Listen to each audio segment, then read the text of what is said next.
Drives me crazy. Okay, I have started the recording and I'll keep an eye on the waiting room, but I think we can go ahead and get started. Good morning, everybody. Teresa MacDonald.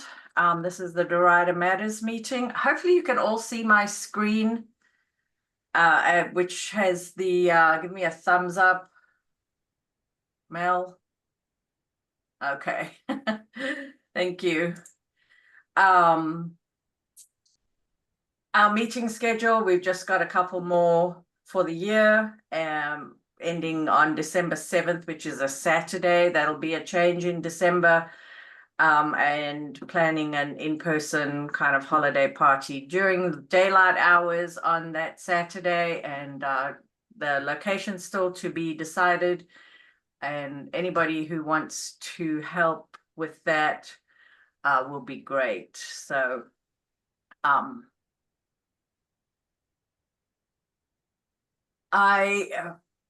for these Derita Matter meetings, we basically cover this area that you see on this graphic map. Probably not, I mean, the roads are to scale, but I don't know about anything else. 77 in the west, roughly. I mean, some of this area falls into the west side and historic West End here between Statesville and West End.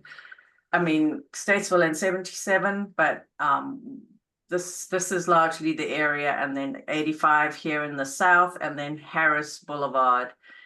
If you've never driven Harris Boulevard from 85 to 77, that's kind of a natural boundary for the area that we cover. Mostly focused on downtown Derita, which is, you know, why we do a lot of these meetings, is just to strengthen and advocate for our part of our little downtown Derita, which is Mallard Creek and Sugar Creek, where Puckett's and Maria's are currently. And that's just another view of the area to show that it's really just, this is a 2.5 mile radius roughly that is shown here from that point in downtown Derita. So it's roughly 2.5 miles, a little bit less on the south side. So not an enormous area that we cover, but you know, this downtown Derita could function as a town center for basically for this area, and does function that way, I think, with a lot of the things that we have in downtown Derita. Some Derita facts and figures. I'm not going to go into them, but they're taken from the county's quality of life survey. And when you go into these slides, you will find that there are links. Here's the link to this Quality of Life Explorer. It's an amazing tool. You can go in and see all sorts of stats about your community. You can isolate your community, like each of these little areas is a like a census tract. Sometimes they coincide with precincts. Not sure exactly how these lines are drawn, but you can find your address in there and your census tract, and look at everything from school attendance to 311 calls to traffic accidents. I mean, all sorts of data is collected here, so very useful tool. All right, I'm going to jump to introductions and call on you as I see you on the call, and then we will go straight to the Puckett's site redevelopment update from Joseph Kass with NHE. We do have apologies today from Sylvia Cannon. She cannot make it. She is well, but she is on grandma duty and garage door duty and has a technical problem with her laptop. So lots of events conspired and she cannot be here this morning. And Joseph Margolis also let me know that he cannot be here today. He has work. I know this 9 a.m. time is not necessarily a great time for people who don't have a flexible schedule or have a 9 to 5 job. So that's why we do record these, and I welcome suggestions for ideas to make it more accessible. But thank you to everybody that's here, and I'm going to call on you to introduce yourselves. Mel Renner.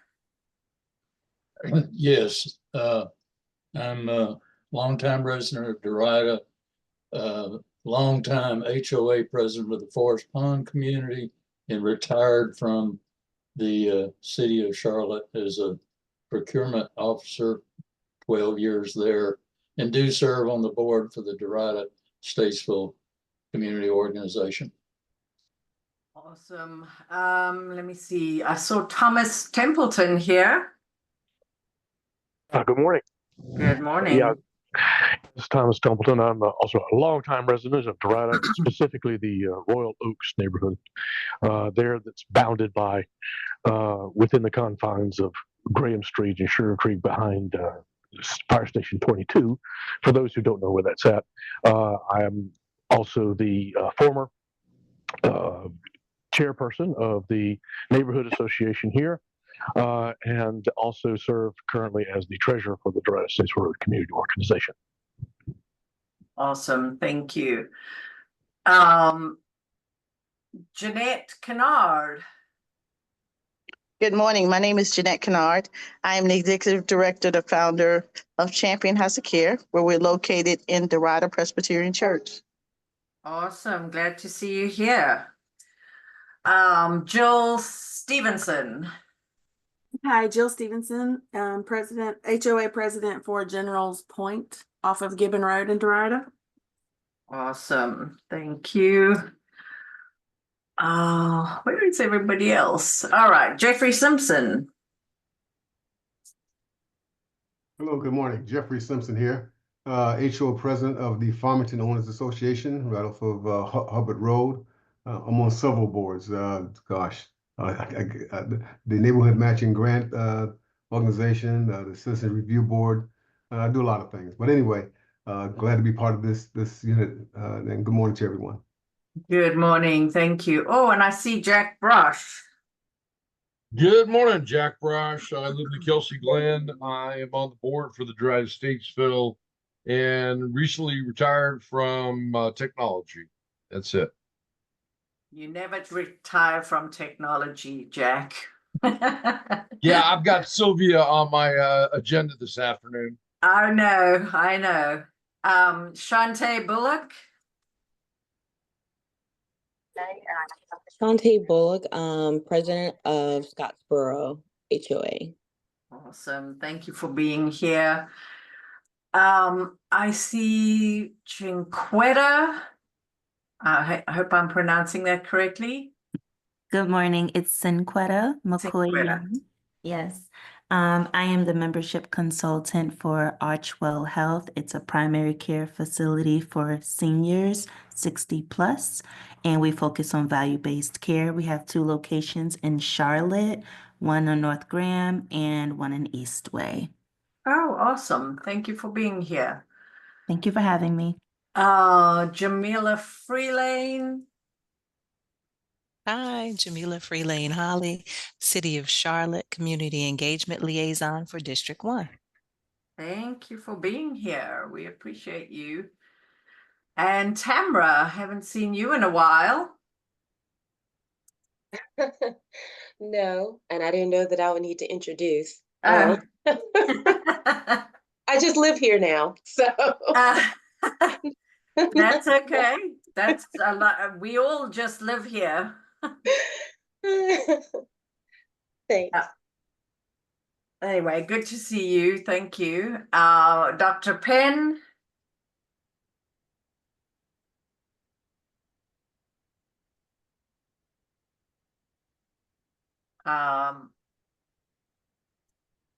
Dr. Penn, I don't know if you have full access, but we can't hear you. I'm going to move on. Greenleaf Village Homeowners Association. Yes, Crystal Brooks, president of Greenleaf Village Homeowners Association. Awesome, thank you. Charlene Henderson, long time no see. Good morning, everyone. I am Charlene Henderson. I have been here, haven't changed, not one bit, still out here in these streets, but I am the communication liaison for the historic Hidden Valley. And thank you for allowing me to speak today. Awesome, glad to see you here. Felicia Hopkins. Hopkins. I'm the president of Back Creek Forest. Okay. And I'm happy to be a part of the meeting today. Awesome. I'm glad to see you here. You're off Back Creek Church Road? That is correct. Okay, good. Let me see. I think Robinson and hang on a second. We've got a couple of people joining. We have Representative Carla Cunningham. I don't know can you hear us, Carla? We're doing introductions. If you would hop on. Yes, I can hear you. I'm sorry, I'm in the car, but yes, I can hear you. Okay. Do you want to do a quick introduction or Okay, I can. This is Representative Cunningham, and I currently represent the Derita area. Excuse me, going all the way up to Huntersville after they redrew the lines. That's basically it. And that's in the NC House, right? Yes, North Carolina House. Yeah. Okay, awesome. Good to see you. Thank you. Drive safely and we'll Okay, thank you. I'm trying to see who I might have missed. Oh, Dr. Penn, are you on to make a quick introduction? I am. Good morning. I'm Dr. Penn. I'm in the Great Oaks development, and glad to be here. Thank you.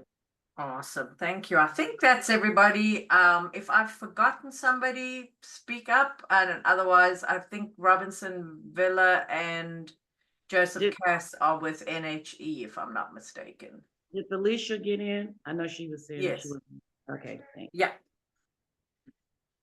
All right. Well, at this point, we'll just hop to the Puckett's redevelopment, and we have an update from NHE. And Joseph, if you guys want to introduce yourselves, and I guess I can stop sharing, and then you'll be able to share your slides. And thank you very much for being here. I was hoping to have somebody from the Historic Landmarks Commission on the call. It might be a little bit, it was a bit late that I was trying to get him on the call, but I would love to have you guys talking with him as well, just to get some input on ways to incorporate, the kind of historic landmark aspects of Puckett's itself. Anyway, I look forward to your update, and I will stop sharing now so that you can share your screen, Joseph. Thank you so much. Let me try to share my screen share.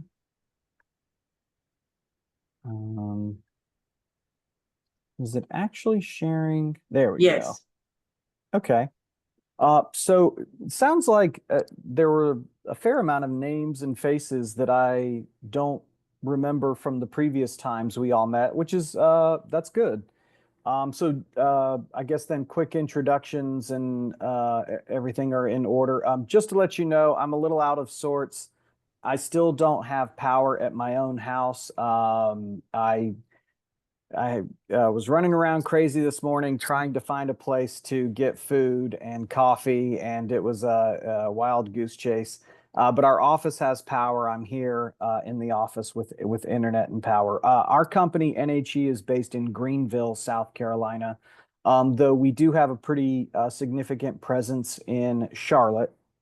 We manage many properties in Charlotte, and we have developed, we have one that we have developed that is open, and we have another that is under construction, which will be opening soon.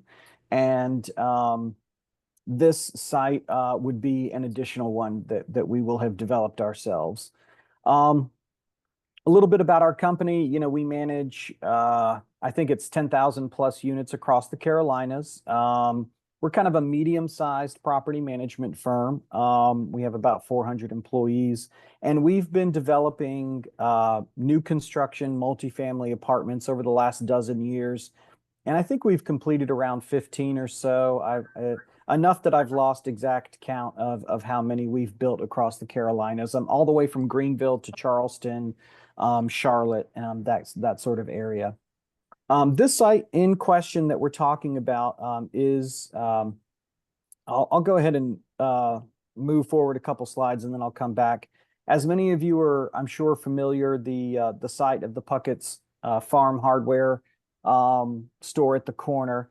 Mr. Puckett has it up for sale. We have not yet purchased his land from him. Just a little background, you know, he did try to market it and sell it a few times over the years.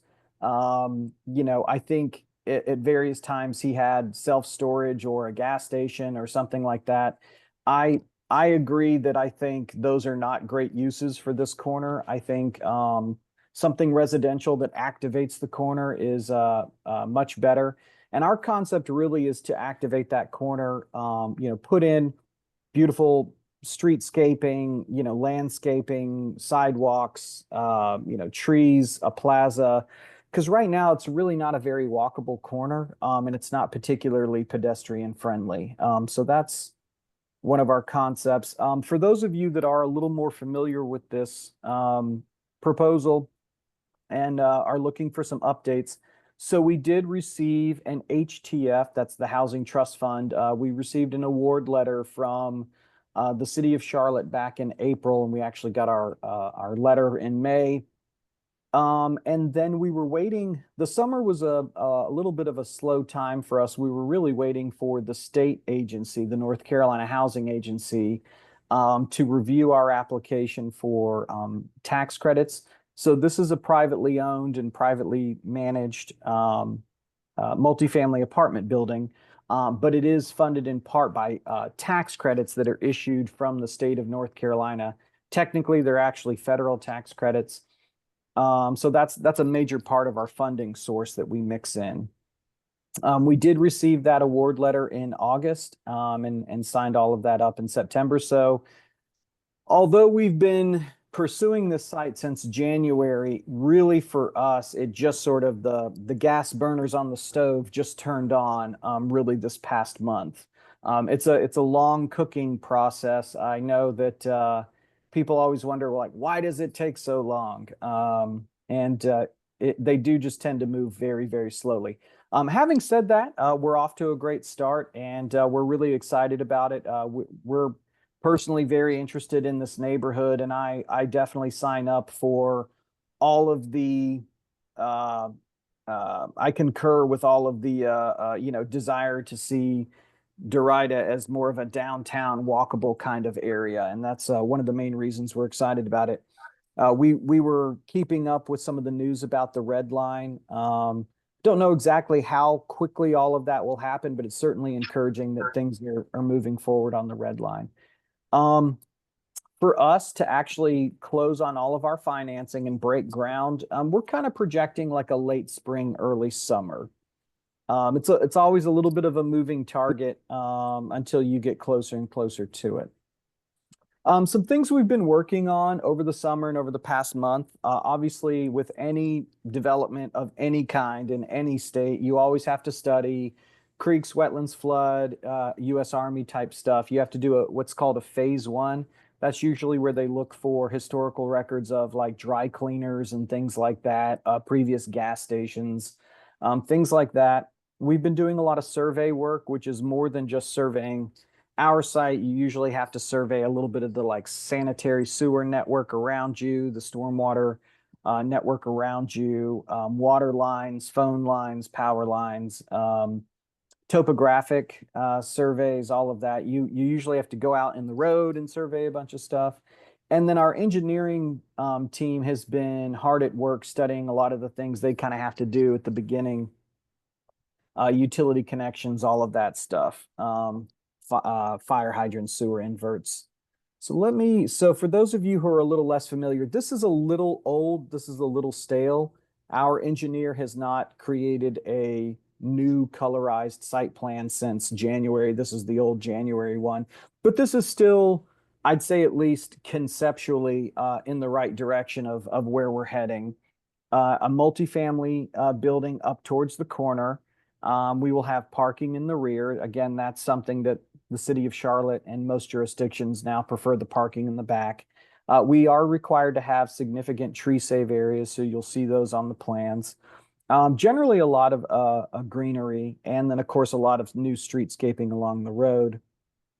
This plan, this overall plan doesn't really show the direction we want to head in with kind of a public facing plaza that would face the corner. So again, in this slide, again, is a little stale, a little old. Our civil engineer has not yet, gotten to this point of really studying it and designing it out. These are some slides you've seen previously, just about setbacks from the road. So we will have an 8-foot planting strip between the actual road and the sidewalk. The city is requiring an 8-foot sidewalk. And then there's a buffer or a setback, and I included this, so just to give you an idea, there's a 50-foot setback from center line, which is part of the right-of-way. They consider that public right-of-way. And then the building has to be set back another 20 feet from that. So one of the problems we're running into with trying to utilize the existing Puckett's building is that it's actually too close to the road, because I'm sure when it was built, West Sugar Creek Road was a small 2-lane road. And, now what NCDOT and the state wants is a much wider right-of-way and a wider setback. So we're continuing to study that. Another issue we're kind of studying and looking into is the actual building for Puckett's itself. We have not yet hired someone to look into lead and asbestos, but that's always something we have to look into with an older building. Is there remediation that has to be done to clean that up? Most older buildings have some sort of issues. And then structurally, does Puckett's really have issues, and would it be able to be incorporated into the new building? It's looking like it probably will not, but again, they're still in the studying process of that. Some of the design elements we're trying to incorporate, we want to maintain that traditional corner orientation. Puckett's, the building is faced at sort of a it's not at a 90-degree to the intersection. It's kind of at a 45. We want to keep that traditional corner orientation and keep the front-facing entrance. We do have the community room on the ground floor facing what will be a future plaza. And then above that would be a fitness or a gym room on the second floor, again, with lots of windows facing the plaza. We're trying to incorporate into our design across the building the same kind of style, large square paned windows that you see at Puckett's, a lot of red brick, green and white checkered details. Would love to incorporate some of the Puckett's style signage into it, and want to see if we can get some photos of just the neighborhood and Puckett's and things like that to put in our future lobby. And then outside of that main front entrance facing the corner would be some sort of plaza space with benches, planters, landscaping to kind of create that sense of space and activate that whole pedestrian area. These are some renderings that are old. Those of you who have seen this presentation before, you've seen some stuff like this. So this was an early concept from like last January. I recently had them throw on some different colors, and these colors are a little more representative of the red siding is supposed to evoke the barn that's in the back. This color brick is supposed to be a little more color matched to Puckett's. Obviously, you have the white and green checker. You have the style sign. This building orientation and plaza isn't really up to date, but in terms of just skinning the building in more appropriate colors. And these are some other early renderings, so we're heading in that direction. Again, for those of you who are less familiar, what we're proposing is a 60-unit residential development. It's a multifamily apartment building. It'll have a mixture of 1-bedroom, 2-bedroom, and 3-bedroom units. We'll have an on-site leasing office, fitness center, library, computer lab, that community room we mentioned. Units have washer and dryer hookups, and it'll be an Energy Star building, electrical vehicle charging, bicycle racks, playground, picnic area. These are some photos of some other properties we have built to give you an idea of what the interior of the building will look like. These are our standard apartment finishes. It's hallway, library, computer lab. So this will be affordable housing, and people ask sometimes what that means. So these are some examples of households that are at we will serve households from 30 to 70% of area median income. So, that's people who are, young professionals, living by themselves, earning $45,000 a year. It's, a mom and a child, earning $55,000 a year, because your household income is also structured for how many members are in your household. So a single person household versus a 3 or 4 person household, you're at a different, income on the chart and the table when you look it up.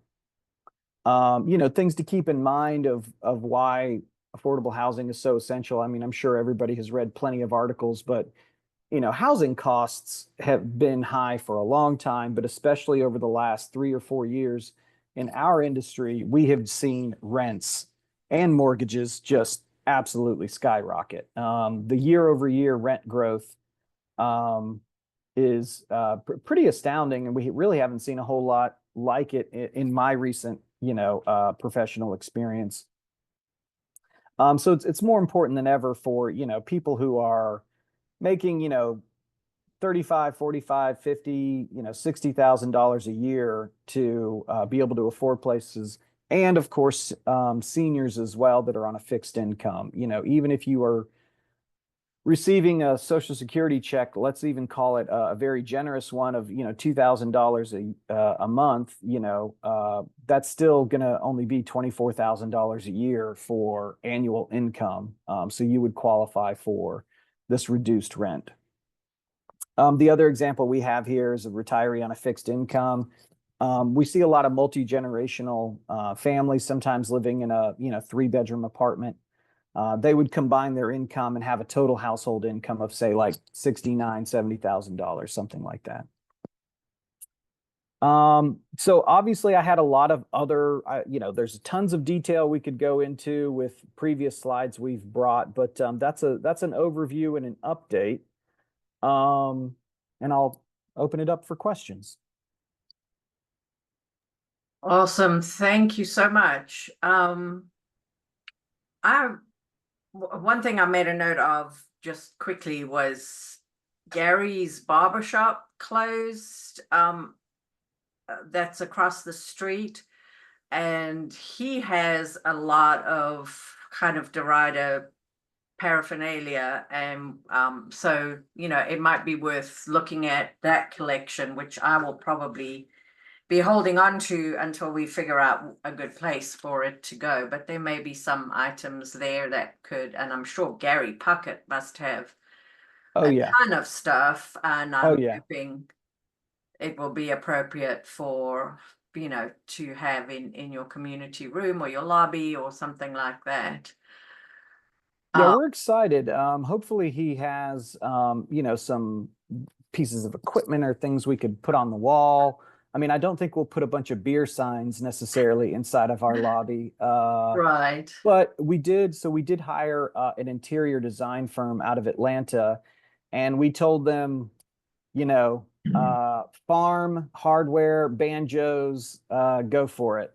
So they are trying to come up with some cool interior designs that sort of evoke a lot of that aspect of Puckett's, both when it was a hardware place and also now that it's more of a bluegrass place. Okay, anybody else on the call? Hi, Teresa. Yes, this is Tamara. Tamara. Hi, Joseph. Thanks again for your presentation. Can you please go back to the slide of the 70% median income? So one of the things that we saw the city of Charlotte kind of put out maybe a year or so ago was their plans for, I'll put up bunny ear quotes, affordable housing. And they were highly concentrated in this area. And so this looks like yet another subsidized housing community in this area. Tamara. Is that correct? Sorry, it's not accurate to say that they were highly concentrated. That back in 2018, yes, there were a lot of petitions that were, you know, proposed projects, but none of them actually came to fruition. The only affordable housing development that we have is the senior housing on Rodden Mill. And you know, apart from the naturally occurring affordable housing, because Derita is generally more affordable than the rest of Charlotte, just naturally. And the other one is at, the corner of North Graham and Sugar Creek, the Methodist Church, Cole Memorial, that complex there is also affordable. But yeah, we have not seen a bunch of these projects actually come to fruition. There were a few that were proposed over the years, and there was a cluster in 2018, but none of those were approved. They didn't get funding. Other things have happened with those parcels. Yeah, and I'll just I can't tell anyone how to feel, but I will say, you know, the city has made a lot of. I go to a lot of their meetings. I go to a lot of their, you know, planning sessions, and you know, we're pretty involved with that. And I can say that a topic that always comes up and the city is very sensitive to is this concern that, you know, and not even just you know, affordable housing, but just apartments and just development. I think, you know, Charlotte is growing rapidly. There are a lot of apartments being built. You know, people feel certain ways about apartments. You know, I think a lot of people who own a single family detached house, you know, prefer that. And there's nothing wrong with that. But, you know, there does need to be a lot of new supply. You know, part of the rent issue we're running into and housing cost is a supply and demand. And I can just say that I know the city and the planning staff and the housing staff, they do understand this concern, and I don't have all the stats and all of the maps in front of me, but they do try to put a lot of time and attention into making sure that there are apartments being built kind of all over, and that the affordable apartments are being built all over. And one other thing I just wanted to say is the word subsidize. I mean, I guess in the sense that we are receiving tax credits, but this is not a traditional, like, it's not a HUD property. It's not a public housing property. It's not a Section 8 property. Again, not that there's anything wrong with those. That's all great. Don't have a problem with that. But ours is, you know, privately owned and privately managed. We just use the tax credits to offset the cost of the construction, and then therefore we can have lower rents. And so we match rents to a bunch of income tiers. And then when someone shows up to apply for an apartment, we put them in an income tier and a matching apartment rent. So I took out my, let me stop sharing for 1 second. Stop share. There we go. This will take me a minute. I took out some of the rent slides because we're adjusting our rents, but I can just say, I'll read you some of these rents. And they're pretty comparable to the neighborhood. Teresa mentioned the term naturally occurring affordable housing. That's basically just housing. And it's really housing that is not luxury housing. So a lot of what's being built in Charlotte is, $2,000 a month, $2,500 a month. Our top rents for our 1-bedrooms are around $1,200 a month, $1,100 a month. Our top rents for our 2-bedrooms are around $1,400 a month, $1,300 a month, and our 3-bedrooms are like $1,400 to $1,500 a month. So, they are affordable. And then we have some lower rate units at, $800 a month for 1-bedrooms, $500, $600, $900 for 2-bedrooms, $600, $700 for 3-bedrooms. So, we go to a lot of these meetings with the city, and sometimes they want them even more affordable. And then for other people, they're not, they're too affordable. We just follow the rules of the tax credits, and we follow the income brackets and the rents associated with that. I hope that answers your question. I don't know if that fully answers your question. But yeah, our effort is to provide that housing at a more affordable rate. It addressed my question. It didn't really alleviate my concern. So when you have housing that's that affordable, the other issues can come along with that. And my main concern is what you all will have into place to alleviate some of those other issues, resident issues. So from what I understand, and maybe I'm wrong, when you receive these funds, you're required to keep this housing complex affordable for a very long period of time.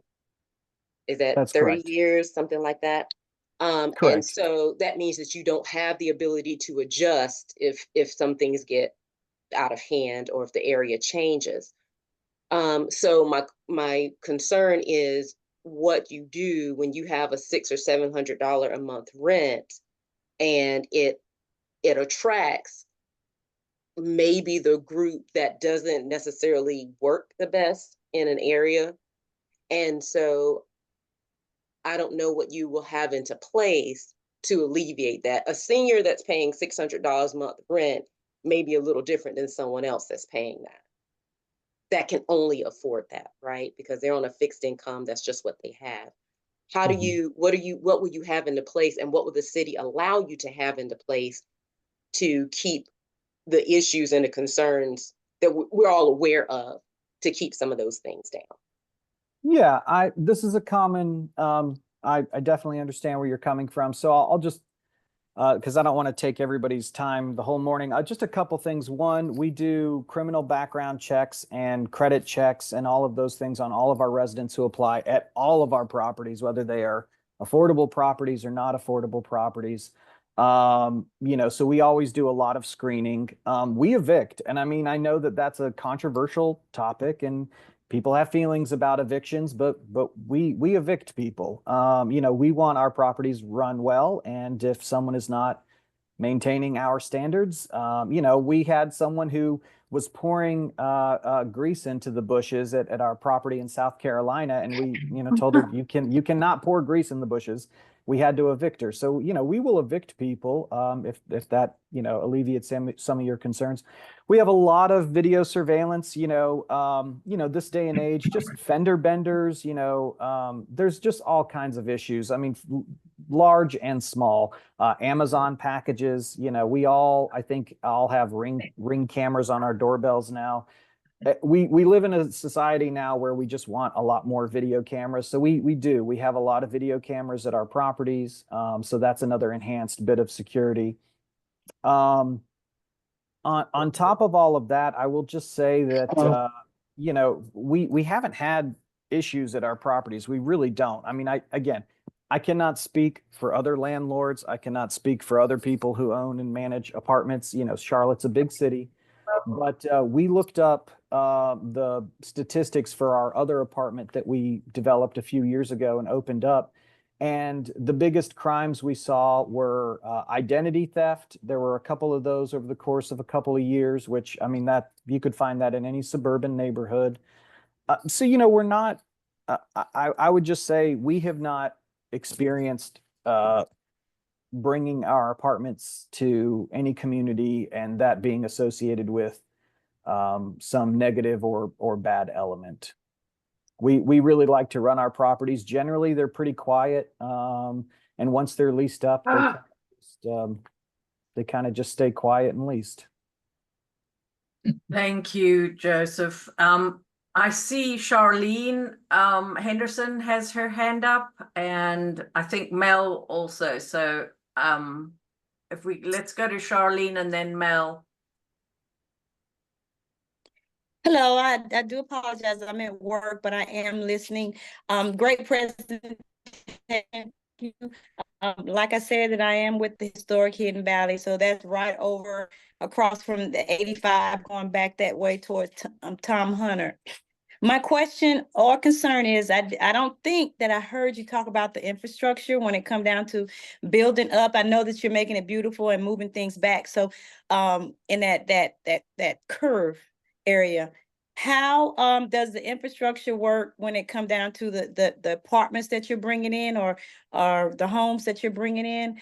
How does that work with the I guess the NCDOT or the DOT, number one, and then number two, across from of course Derita and the 85 exit, you do have the care of all of the hotels or motels that are there.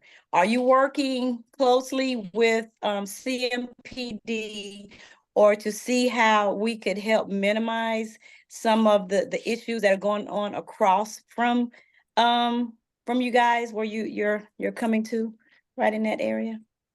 So we don't have any, direct control over, things that really happen kind of outside of our future property boundaries. But I can say, from our experience that developing, redeveloping, bringing in street lights, bringing in cameras, creating a nicer environment, does help with the overall appeal and the safety of an area. It's sort of the old broken windows concept that, an area that doesn't feel safe, that doesn't feel walkable, that doesn't feel well lit, versus an area that's the opposite. I think with more of that, brand new, nice everything, nice landscaping. So I do feel like it would be an enhancement to that area. As far as your earlier question about the infrastructure, we're not necessarily changing the road layout. Our entrance would be down Mallard Creek, as far away from the stoplight really as we can kind of put it. And we don't tend to generate a lot of traffic, and certainly not enough that would warrant changes to that intersection. We will end up likely pouring fresh curb and gutter, what they call it, along the road frontage. So the new fresh curb and gutter would be at the edge of the pavement. And then, of course, there would be that planting strip of, shrubbery and grass and trees, and then the new sidewalk. But we would not be directly affecting like the stoplight or turn lanes or anything like that. As far as like infrastructure with like water, sewer, it's just as needed. That's what all of these kind of engineering studies are doing is, do we have the right connections and the right sort of capacity, and those kinds of questions. But thank you. Yeah, good questions. Thanks. Teresa, Who's that? Just Representative Cunningham. Yes. Was it somebody else getting ready to ask the question? Yeah, I had Mel Renner. Okay, well, they could go ahead. I could come behind them. Okay, thank you. Mel, I think you said you had a question. I don't see your hand raised, but Yeah. and then I see other hands raised. I don't think I raised mine, but I do have a comment when I have an opportunity. Joseph, can you show the property slide, the boundaries there on the corner? Yes, hold on one second. Let's see here. Oh, she get off. I think you were looking for like There, this one? yes, right there. I just want to mention that at the very back of that property, there's a strip that's 8 foot wide that goes from Mallard Creek all the way across at the back. Mm-hmm. That, for what it's worth, is owned by the Forest Pond HOA, and it was intended as access to our community. However, a house got built where it ties into a cul-de-sac there that's a part of Forest Pond. It is never, ever going to be feasible for the HOA to utilize that property. And I'm satisfied they would be happy to divest themselves of that property to be included, in your development. So I just want you to be aware of that. It's an Okay. 8 foot strip of property, and there's a fence at the back. I think it's the funeral home, if I'm not mistaken. But anyway, Who is the contact? Do you have a contact person? I can provide you with that. The current president of the Forest Pond HOA would be the contact person. So again, it serves no purpose whatever for the Forest Pond HOA to maintain ownership of that strip. The truth is, it just represents a liability. So I just want you to be aware of that. That's helpful because we are required to have a certain amount of tree save area, and although that area may not have a lot of trees in it, we could plant it with trees and count that towards our tree save or something like that. Let me, I'll certainly reach out to them and see what. Yeah, I can put you in touch with Teresa Braswell, is Teresa the Braswell. president, and I have her contact information. That's good. And I think you can see on this map, you can see that little 8-foot strip. Yeah, I've noticed that before, and I had Yeah. a hunch that it was an access road, but you're correct with that house in the way. It really, it really won't serve a You bring me purpose. a wet paper towel. Say again. I think someone, was some. that was somebody unmuted. All right, Representative Cunningham, let's go to you because I know you're in the car, or maybe you're not anymore. Yeah, I'm still in the car. Thank you. I'm still in the car, and I'm gonna hop out and get on the emergency management call in a few minutes. Oh, thank you. Surrounding the hurricane. But what I wanted to bring up, I heard Charlene Henderson talking about the 85 corridor up there, and that our area, I live on Mineral Springs. So our area, that's mostly single homes in that area where Blanche, Dr. Penn live and I live. But there are a lot of apartments. I think it's been 3 to 4 developed within the last couple of years. University City, right across from the Academy, Governor's School, and then the one up there on Mallard Creek. That's 3 that's come within the last couple of years. I haven't noticed the type of crime activity in our area. The crime activity seems to be closer up to the Sugar Creek near the 85. And I believe I was on a call with CMPD when that was in my district, and it was like 400 to 500 cameras up there monitoring that area. But it doesn't matter how many cameras you put up there, we don't have the enough people that can, go into the area and make sure, enough officers. You can't catch 600 people at one time. And we don't have that kind of officer, that's available to be looking at a camera, have somebody designated looking at 600 cameras. But as the density comes into the neighborhoods surrounding us, that is a concern that we will see an increase in crime activity or hotspots. So that's one of my concerns. I don't have a problem with affordable housing. It's the type of housing that's going to be conducive to positive and quality of life. So that's where I'm at on it, just to share, my thoughts on it. Thank you. Thank you, Representative Cunningham, and let us know from your emergency management calls as well, if there's anything in particular that we can help with in terms of the recovery in the mountains. That's another huge issue that we won't be covering today, but thank you for that. Thank you. Can I hang this up a second? We don't have anybody on this call from the Corridors of Opportunity program for West Sugar Creek and 85, but that they are making headway in terms of improvements at the intersection of 85 and West Sugar Creek. Is about, I want to say it's about 2 miles from this Puckett site. But it is, that intersection is an issue. And most of the issues are related to the motels there. It's related to the interstate traffic. CMPD will tell you it's like one of the biggest drug and sex trafficking kind of nexus or location for crime like that between Atlanta and DC.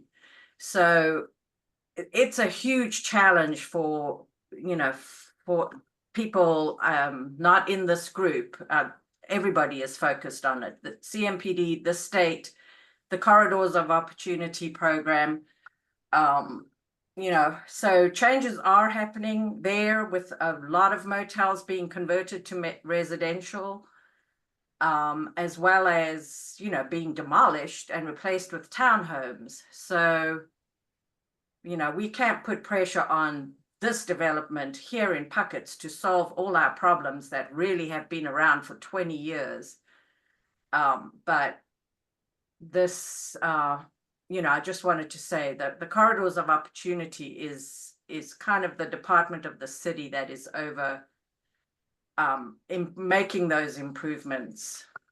So we'll have somebody from that department come and give us a big update on all the improvements. But it's going to take a long time. It's been a problem for 20 years at least. And it's going to take time to reverse. So let me just go to, I have Jeffrey Simpson and then Sarah Morton. Teresa, I think I'm gonna skip. I think it's been addressed. I mean, I think people use more kinder words than I probably would have addressed it with. But I appreciate Joseph's presentation. I am on certain boards now, also, Teresa, that's addressing the growth of Charlotte and some of these developments that's going on. Joseph, I'm hopeful that your development is a starting point of bringing about more positive activity in the area versus the present situation that is there. So that's all I have to say. I think other people have addressed. I think Teresa addressed it in a polite way. But I wish you the best, and I'm hopeful for everybody that this placement of what you're about to do will be a benefit to everyone. Yeah, this is thank you for that comment. This is just I'm not a macroeconomic municipal planning kind of person, but I do find that redevelopment begets redevelopment, and I think when people see investment going in and they see new construction going in, that can be a catalyst for more new construction and more redevelopment. And I think probably the long-term solution to that area with all the hotels down at 85 is redevelopment. You know, it needs to be, someone needs to buy those, some of them, scrape them, build nice shopping centers. They need to buy some of them, scrape them, build nice new apartments. I think, you know, redevelopment is an investment of dollars is really the main catalyst that can help improve those areas. And even in this downtown Derita area, you know, I think the two shopping centers across the street, while I think many people have a lot of, you know, memories and feelings towards them, you know, I do think that eventually they would be, the future of those is probably to be redeveloped and be front-facing, corner-facing developments, a more modern style, you know, mixed use, mixed, you know, all of that. So I think hopefully my best hope for our development is that it is a big investment. Obviously, we're going to be spending, you know, $20 million plus, and we will be a catalyst for more of that investment, more of that redevelopment, which I think is to the benefit ultimately of the area. Thank you, Joseph. And another thing that's just coming to my mind that I wanted to bring up earlier, with the red line proposed, we're, you know, going by other parts of the city, we're going to see property values explode and prices explode in Derita. And having this little apartment complex of 61 units that will remain affordable, you know, I think it's ahead of its time in a way. It's because that is a challenge with all the new investment, that people start to get priced out of areas as they get it improved. So it's a delicate balance, and I'm encouraged that this is going to be the beginning of new things. And there's a lot of factors that are coming together right now, we're going to see big changes in Derita, and you know, we want to be at the table. So having said that, too much probably, let me go to Sarah, who lives very close. Thank you, Sarah. Yeah, that's why I wanted to pipe in. Hi, I live in downtown Derita. I could throw a rock and hit this parcel, and I'm actually really, really excited. You know, I joke that anytime we have nothing but open commercial properties, and the only thing that fills them is vape shops. And I think, you know, something to point out, and I totally understand people concerned about affordable housing, but I don't know if any of my direct neighbors are on this call, but at 3:30 last night, we were awakened by automatic gunfire right here on Gibbon Road at a privately owned home.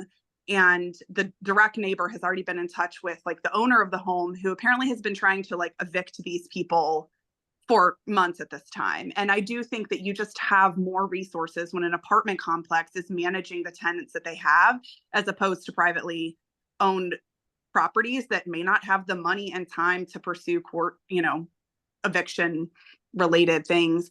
You know, I also would throw in here that I work full time in the field of domestic violence. And at the end of the day, affordable housing is what keeps people off the streets, out of unsafe situations, and the ability to like house their family. So I'm extremely excited to see this property. I am hopeful that it will bring restaurants and, you know, more beauty salons and all of the things that I think we need to be a fully functioning neighborhood. And I'm really excited. So I just wanted to pipe in. I'm excited to see where this goes. I love the touches and hints of the history that you're trying to kind of put into the building. So just wanted to voice my support.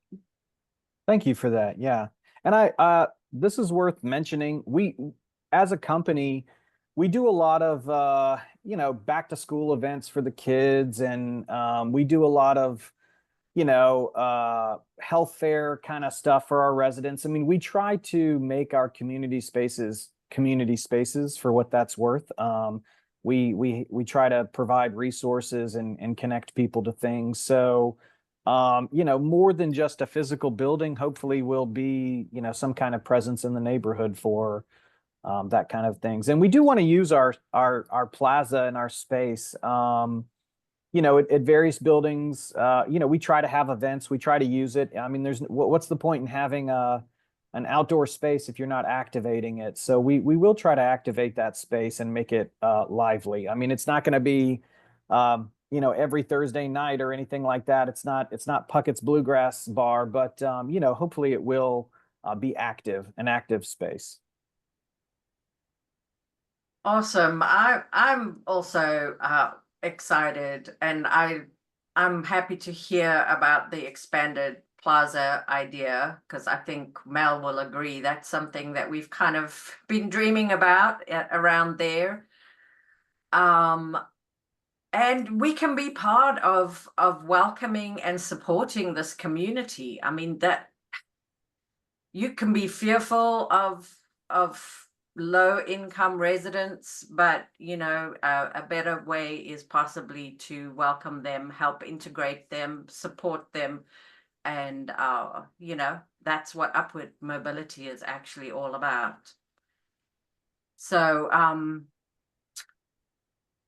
does anybody else have anything more to add? And then I'll run through my updates.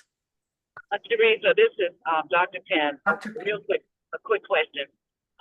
Because I know I work with displacement first responders, and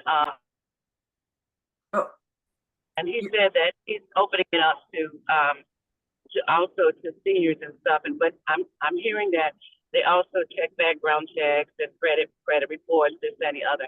And as you know, as most seniors, we're always helping our children, and sometimes it could mess up our credit. So how is a way that they can help our seniors also be able to afford those places and get in those places, those spaces, without being, because we have helped someone and they're not able to get into it. So I don't know if they're looking into those areas when a senior share that information with them or not. That's a great question. So thank you, Dr. Penn. So I will say two things. One, if someone fails our credit check, we do have an appeals process, because there are extenuating circumstances. Like maybe someone does have a good job and all other aspects of their financial life are good, but they went through a messy divorce, or they owned a business with a business partner who skipped town on them. I mean, there's always something that is that could be an extenuating circumstance. So we do have an appeals process to our application. That doesn't mean it's like, oh, I'm a convicted drug felon or something. It doesn't mean we're just going to automatically let someone in, but it does allow someone to tell their story if they do have a story that explains that. The other thing I was going to say is we do have. I mentioned some of the higher end apartment. We do have a few more affordable. What we try to do is have a mixture of affordability ranges. So again, for the seniors that are on a fixed income, as long as they're kind of early to apply and one of the earlier ones to get in, we should have an apartment that's affordable for them. So I would just say stay tuned, and it's always good to apply early. Thank you. Sorry, 60 units is almost a drop in the bucket when you talk about the need that is out there. But I see Jeanette Kennard also has her hand up. Jeanette? Yes. Thank you so much. Yes, can you hear me? Yes. Yes.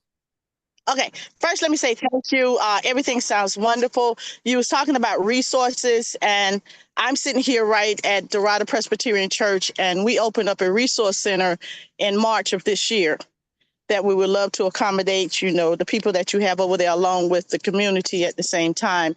So we have a food pantry in which we hand out food, a clothes closet, and a technology lab. And on tomorrow, we will be with Lowe's opening up our community park. So we would love to partner with you on the things that you're doing. We do back to school. We feed first responders.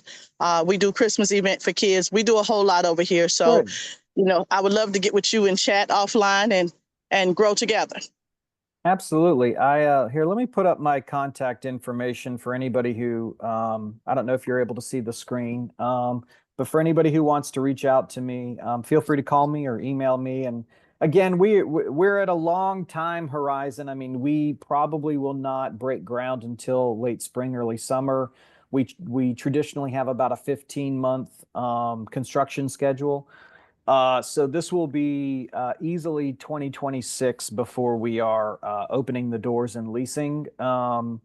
But please, love to build relationships with folks in the community and coordinate. And yeah, feel free to reach out.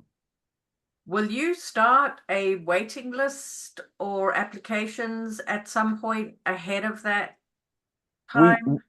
We do. We typically start what we call a contact list. So, we just, as people informally contact us, we add them to a callback list. And then about 3 to 4 months before we believe we're going to open the doors, we will start calling people back and getting them prepped for applying, making sure they have all of their, documentation and all of that in order.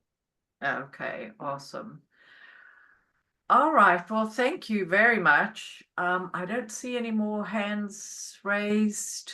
I'll come back in maybe a few months when I have hopefully very final, designs from the engineering team and the architectural team and maybe the interior design. It's just, I know it seems like we've been at this for a while, but we really kind of did just start on that sort of stuff. So I'll come back when we have a really, kind of final version to show everybody, and hopefully that'll be exciting.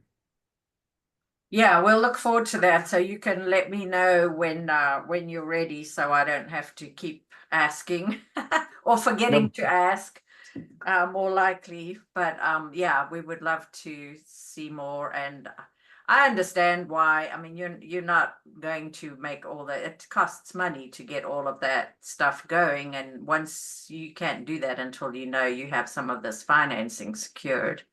That's correct. Yeah. So, awesome. Thank you very much. Thank you all for your time. I appreciate it. And thank you for letting us be a part of your community meeting. And we'll talk in a few months. Thank you. Okay. Thank you. Hey, Joseph.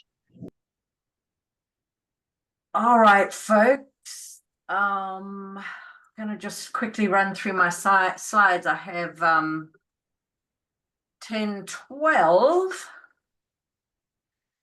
Let me just see what I might have missed. I had some slides that I kept in from last month's update. And I guess we could have talked about this during this, but really across from this planned apartments is where the Katz is planning their micro-mobility hub, their Derita mobility hub, which will be a new bus stop and then a stop, various other forms of transportation. Those of you who remember all the details from the presentation last month, it's kind of a whole new pilot program that we get to be part of. So that's also going to be located there. So in theory, these residents could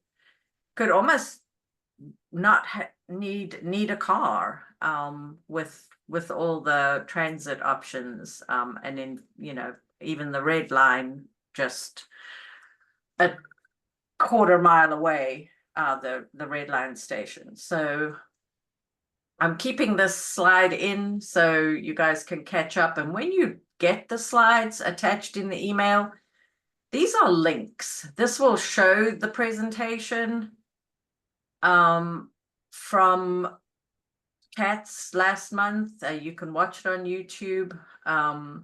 And then I think last month I attached his slides too, but if you want more information, let me know. But this is one of the things that is coming as a result of the Corridors of Opportunity program. So this hub will connect directly it will have a bus route that runs about every 15 minutes, if I'm not mistaken, to the Sugar Creek light rail and all the stops along the way. So, you know, as things are redeveloped along Sugar Creek, there'll be other destinations. There's rec centers, parks, and stuff like that already on that route. And then at Sugar Creek and North Tryon, that whole Asian Corners Mall shopping center is being redeveloped. So that would be another destination from Derita. And then in reverse, people may come from other neighborhoods all along West Sugar Creek into downtown Derita. So this is the whole new concept for that micro mobility pilot. I forget what they're calling it, but it's they got a federal grant, so it's funded, and there'll be lots more meetings around all of this community input opportunities. So we'll keep you posted, but this was the initial presentation from Katz that was in our meeting last month that I missed, but you can catch up on YouTube if you also missed it or need a refresher. And then of course, Puckett's Red Line, this is the other big thing, big news that is happening. The city closed on the purchase of this right-of-way from Norfolk Southern, the rail line, all the way up to Mount Moran, I believe, but it may be that it only goes up to the county line, and they have the option to purchase this mileage up to Mount Moran and possibly even up into Mooresville. But that will depend on Iredell County and the town of Mooresville. They will have a say on whether they want to participate in that. But everything else in Mecklenburg County, these are the stations. They have added, you know, a proposed station at Camp North End. There are update meetings going on. I haven't managed to make it to one yet. And the dates are here. And this is a link to register or to get more information. So you'll see that on the slide. Tonight, the meeting is at the Cornelius Town Hall at 5:30. I won't be able to make that. Sylvia also not. We're planning on the Huntersville meeting on next Thursday. There's also a virtual option, and the link to the Katz YouTube channel is on the slide. So mark your calendars and get along to this. I'm also hoping that we'll get the team to do a Derita meeting like they did the last time, but I have not started working on that yet. So get to one of these other meetings. The Camp North End meeting was Monday. I don't know if anybody in this meeting happened to attend that and has something to share, let me know. But otherwise, I am planning on this virtual option on Tuesday and then in person in Huntersville. Lots of work to do here, but you know, they're studying the station locations, as well as, you know, there's the other parallel track, not to make a pun, which is the funding, and which is going to require a referendum to increase sales tax. And, you know, we need the state to give the city permission to put that on the ballot in 2025. So we need, you know, support from all the towns, from the county, from various other entities that are in the Metropolitan Transit or Transportation Organization, and obviously the residents in the towns. Just the state will want to know that there's substantial support, because putting a referendum on the ballot and not having it go through would set everything back decades, I'm sure. So follow along. I do think that this rail line is a good thing. The rail line is already there. It already goes through towns. It makes sense that it carries people, connects towns. It makes perfect sense to me. But, you know, we have to be involved in the process, especially around our station, which, if you don't know, is basically at Nevin and Gibbon, is where they're proposing. So don't know exactly which parcel. They haven't started, you know, land acquisition or anything like that. But certainly we have some parcels in that general area that are very underused, or you know, could a better use would be a station. So mark your calendars to attend those meetings. And another huge effort by the city that is going on right now. If you were not at the North community area planning workshop this last week, you can catch up. You can still provide input. I put all the links here. I can try to demonstrate this if you guys think it will be useful.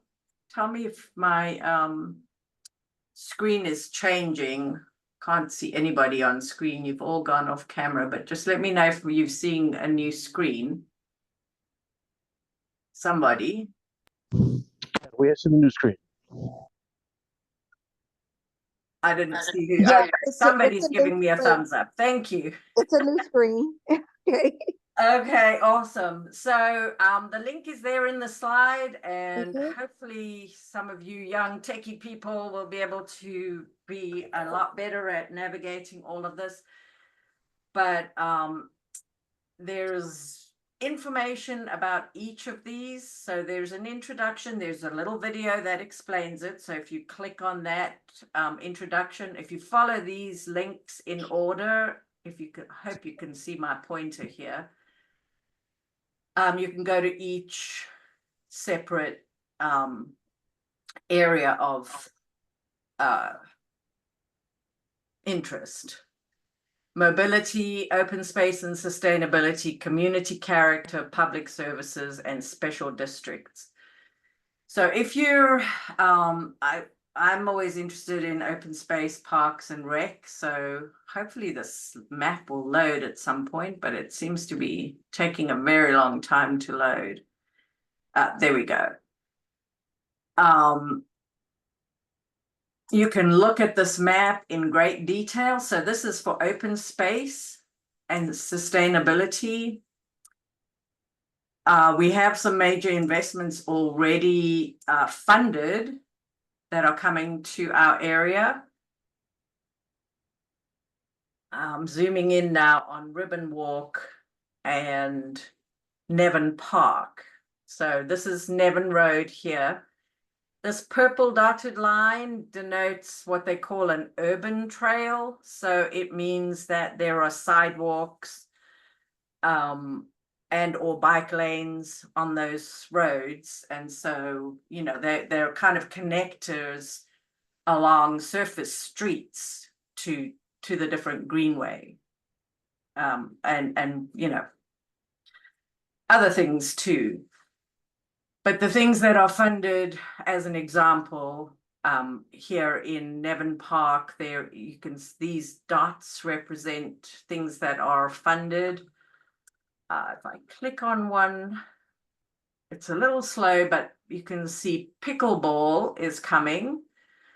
They're adding an amenity for pickleball courts, and it's funded for 2025. So we'll see that starting construction or whatever it is that they need. I'm not sure if they're just converting tennis courts or the details of that, but pickleball, highly in demand, coming to Nevin Park. This one is a skate park. Same thing, it's funded for 2025. And then over here, I'm very excited, is a nature center coming to Ribbon Walk.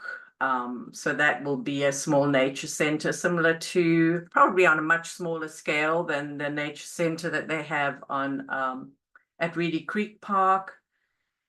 There's a few nature centers around, but these things are already funded and coming.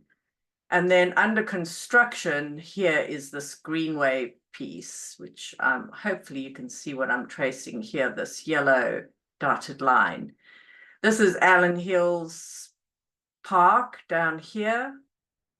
And there'll be a beacon, or, you know, a pedestrian crossing on Nevin Road that will be have lights and a pedestrian refuge, because you'll have to cross the road. They can't go under the road at that point. The bridge isn't big enough to accommodate the greenway, but this greenway is under construction and will connect Allen Hills Park to Ribbon Walk and to Nevin Park. And then eventually, if you go up here, you can see how it eventually connects to a trail coming down all the way from Davidson. That kind of complete trail will be a long way off, but this stuff is happening now. The greenway is under construction, and then these will be 2025, these other things. Teresa, what is this website you're on? It's the story maps. I put the link there because I don't know. It is part of the community area planning site, so it's got a really funny, it's not an easy website to remember. So I'm posting the link. The link is on the, it will be on the slides. Okay. Can you put it in the chat? Yeah, put it, if someone could put it in the chat, that would be great. Yeah, let me put it in the chat. But yeah, this is awesome. And you can also see some of the things that we have been talking about in these meetings over here. This is Nevin and Gibbon over here, and Sugar Creek. Sorry, this is Sugar Creek. This is Gibbon. This is Nevin. Teresa Clark Elder Park. This is Future Greenway. And that's, you know, this is Farmington, Jeffrey. So if I'm guessing that the county would be wanting conversations about purchasing this right away or something here, because a lot of this land here is, you know, it's along the creek bed. It's never going to be built on. It's green. It's very suitable for greenway and would connect, you know, in this direction, all these neighbors to this park, which is, I mean, it's a fantastic park and so underused. And they've, you know, the county has invested a lot of improvements over there, and it's very underused. So this greenway, I don't know when this would be funded, but I think, you know, that land acquisition would be one of the first steps to making that happen more quickly. So most of this whole stretch here between Hubbard is Farmington, these parcels here, Farmington HOA. Teresa, what happened to the lady that was buying that property on Hubbard? Remember we had that? I don't know. I don't have an update on that. I know she withdrew her rezoning because she didn't really need a rezoning unless she wanted to go, you know, to a much higher density. So she was exploring just, you know, building what she would be allowed to build over there. But I don't have an update. I haven't seen any movement over there. Well, it looks like it's back on the market. Do you see it on the market? Where do you see it? Because I've looked for it multiple times and I've never seen it actually on the market. My treasurer said that he saw it. I don't know what resource. Yeah. Well, I'll look again because, you know, I haven't looked in a while. So But yeah, I was curious because I wasn't aware that she's planning on selling, but she may be. Because it's a big leap to go from just a homeowner to developing a property like that. Yeah, because the signs are down. The signs are down.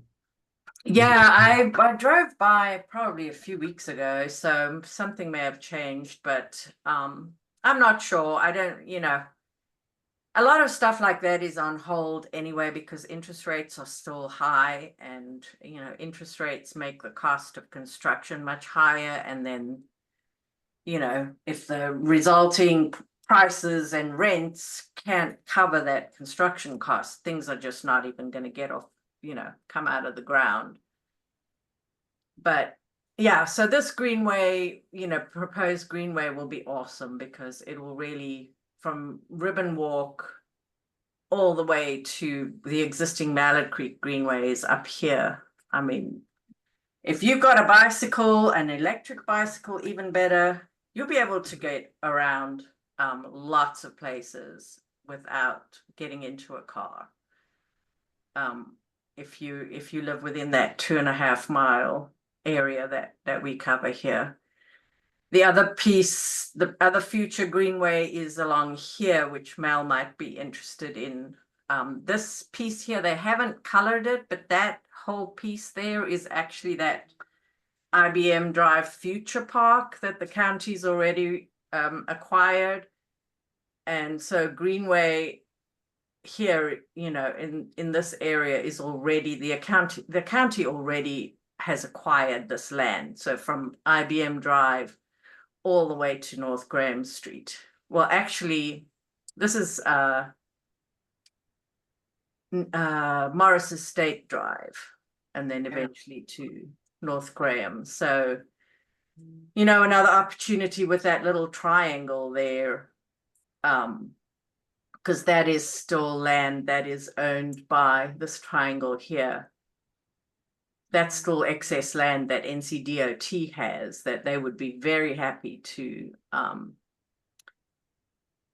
sure, have the county take it over as a small park or something, over there, a gateway to Derita kind of idea. So that's just one example of the things that you can look at on this map. So that's open space, which is under open space and sustainability, but you can look at trees. I haven't looked at all these things, so if anybody really digs into this, if you have the time,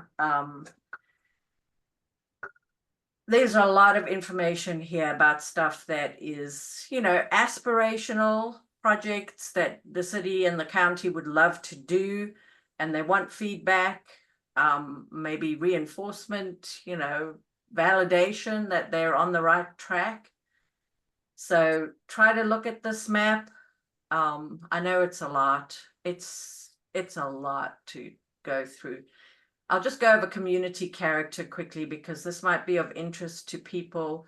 If you have an HOA, you already have stuff in place that restricts and controls like what can be built or what changes can be made. But if you have no HOA, and you have a neighborhood that wants to preserve some character, whatever it is, there are some options to do that as well, to apply. I don't think historic district overlay, I don't think that would apply to anywhere in Derita. I'm not sure. Neighborhood character overlay, these are just opportunities for people to explore. If you have, you've got to have the support of your neighbors. You have to have more than 50% signatures of affected neighbors, and then the city council has to actually vote. It's like a rezoning, really, because you're restricting what can be done in your neighborhood for future generations. I don't know who kind of has the chutzpah to do that. I'm not one of those people. I feel like we need to have flexibility to be able to adapt our city as needed. But you may feel differently, so there are options here. So yeah, I don't want to spend much more time on this site, but the link is there and you can go and look at all of this. Mobility, this includes a lot of road projects, CATS. I'm pretty sure CDOT is under this. Maybe this is just all, oh, sorry, I'm on CATS. So CDOT. Oh, and if you could go to these meetings in person, it's great, but they've already happened. But this is something to look at in detail as well, is just road projects that they've proposed. Trying to get to Derita or our area. I mean, of course, you can go and put in input anywhere. If you're driving in any of these areas and you want to put in some input, you can do that.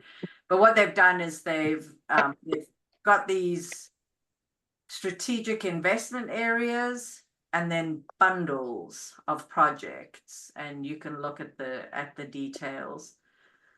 Over here was a new road that they're proposing, I think, a connection to Old Statesville Road. Oh, this is Pete Brown. So if you're in Oakbrook or somewhere, you would know what I'm talking about. But if not, you probably have no idea. So these are the things. There's some connections here. This little bundle would be interesting to look at for you guys on Mineral Springs and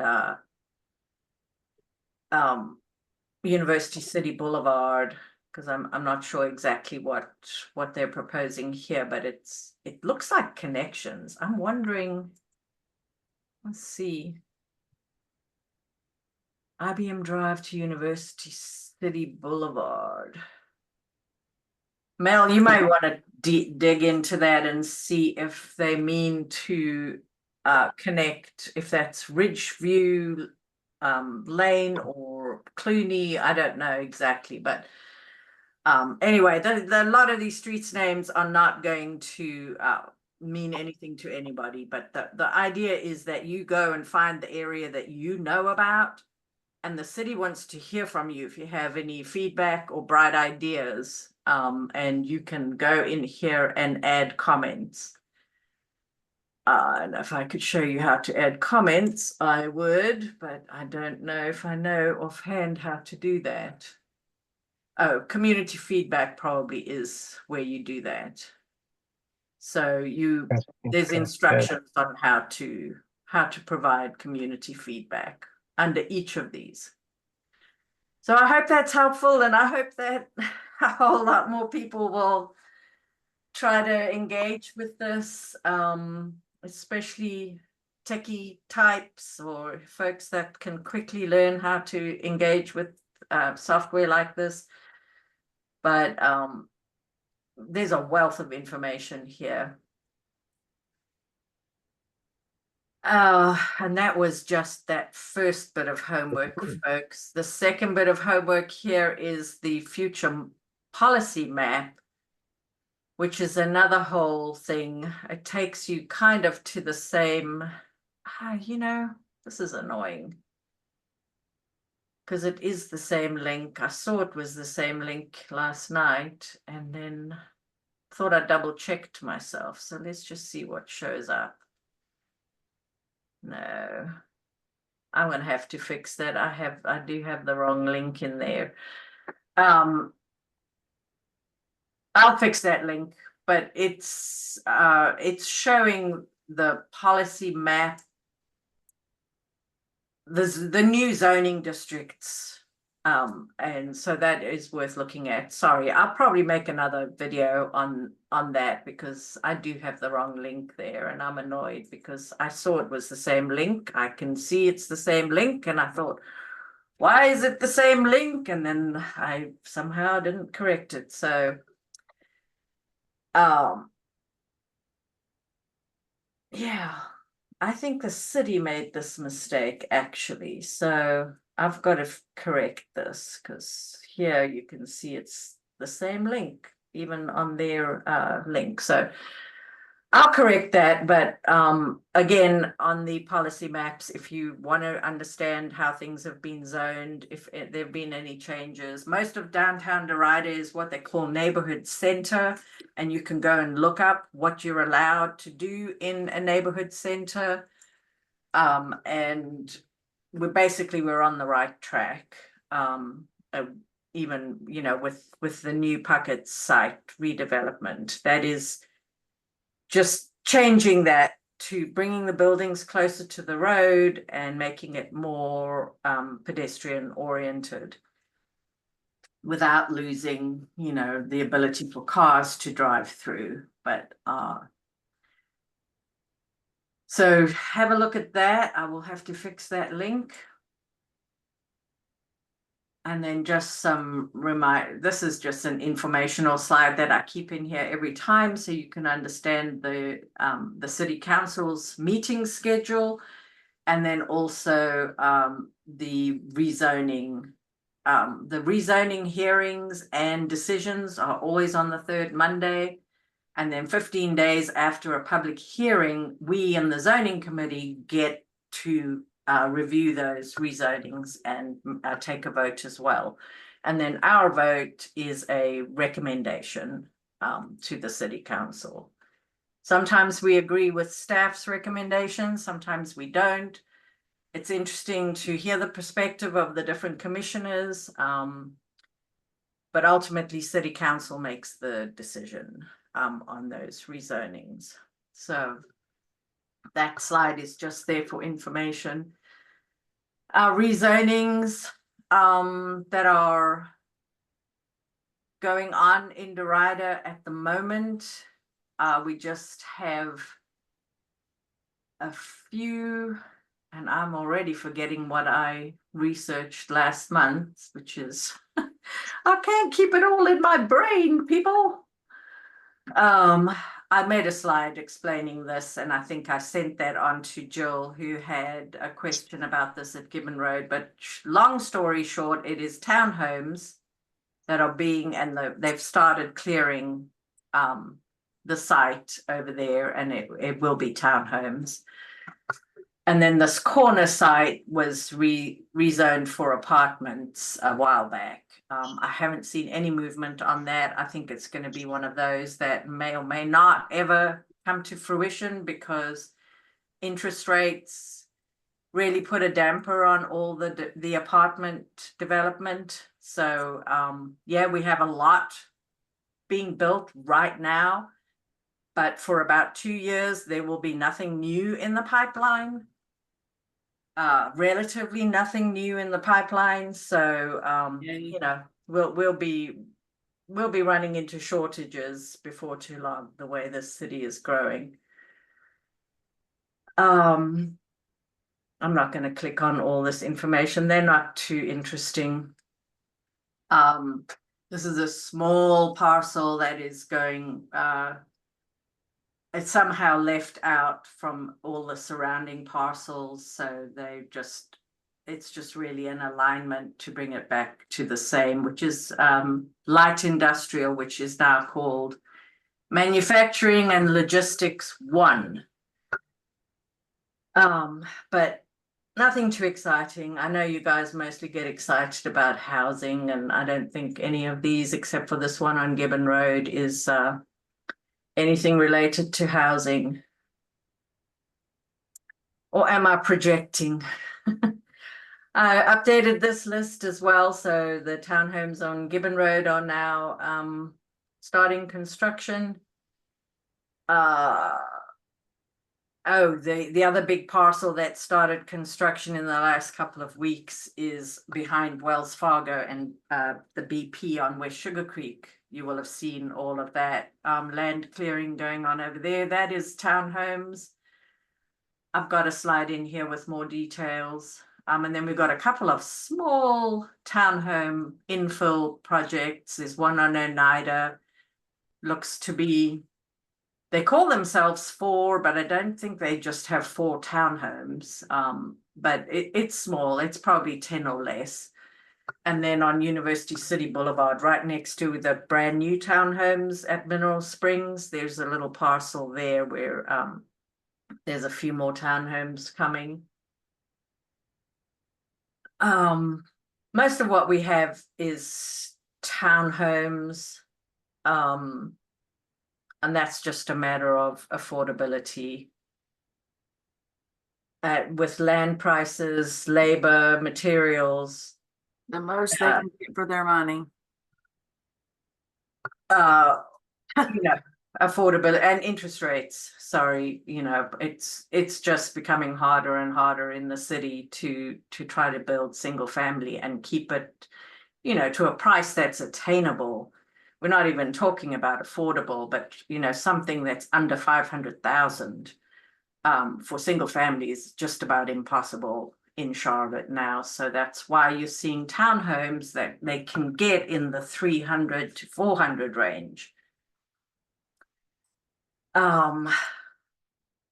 Here's all the detail about that parcel on Gibbon Road. So it's this 21 acres over here. And I think they've added maybe these 2 little parcels here since, and this will be townhomes. And then that parcel I mentioned was, yeah, the townhomes is basically this whole piece here. Comes out to Oak Drive as well as, you know, Gibbon Road and Easy Street over here. And then the same thing with County Commission, just their meeting schedule. It's not as easy to find as the City Council, but I have links here if anybody is interested in catching up with county meetings and keeping us informed. That would be awesome. I do have a wonderful contact now with Parks and Rec. I met Bert Lynn personally a couple of times, and he is very familiar with Derita and all the, I mean, it's amazing what he knows about the whole county. But then also, you know, that he is so familiar with what we have in Derita and what we have coming is awesome. So he is Parks and Rec. He's over Parks and Rec, Bert Lynn. Speaking of parks, I'm just keeping this slide in because it shows, you know, the future parks. I labeled that one over there for you guys. Even though it's on the other side of Harris Boulevard, you know, it's a whole different world over there.